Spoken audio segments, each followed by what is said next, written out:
A Christmas Story by Gregory Brandt, Part 3. This is the third part of a 5-part series.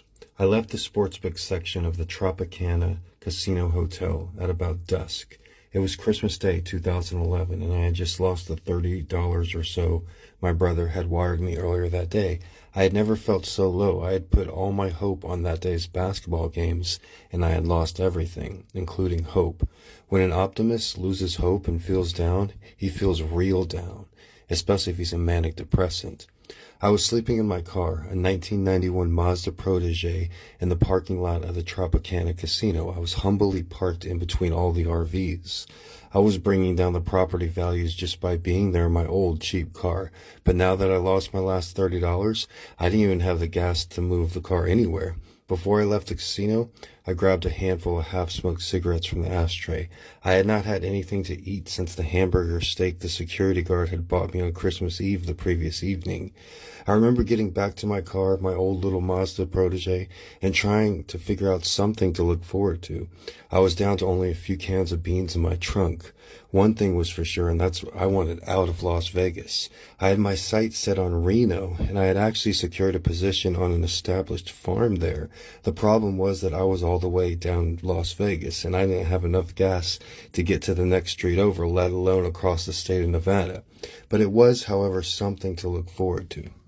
I called my brother that evening and told him I had lost everything on the basketball games. He told me I was stupid and worthless. I asked if he could send a little more money just so I could get to Reno, where I had a job and place to live waiting for me. But he refused, and the only other person I could call was a friend of mine named Dominique. I had never met Dominique, but she had been a fan of my adventures and had helped me out with money with Western Union if I broke down or found myself completely broke somewhere out on the road. Dominique agreed to send me about $20 in a few days, but it wasn't 100% enough to get to Vegas to Reno.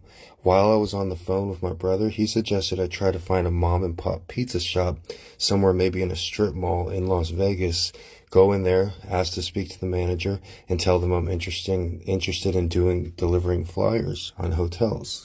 My employment options were limited at this time because even though I had been traveling across the United States, I actually didn't have a valid license or ID. This had been the case for me for about 10 years. I'd always had gainful employment and even graduated from one of the top universities without an ID.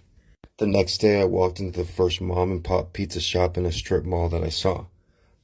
I asked to speak to the manager. When the manager came up, I told him I had a lot of experience delivering flyers for pizza places back in Texas.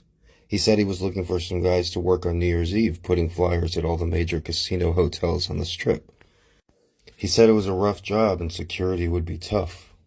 But if I worked hard and managed to get my flyers delivered, working with a crew from about 8 p.m. on New Year's Eve until about 1 a.m., I would be paid cash at the end of the night.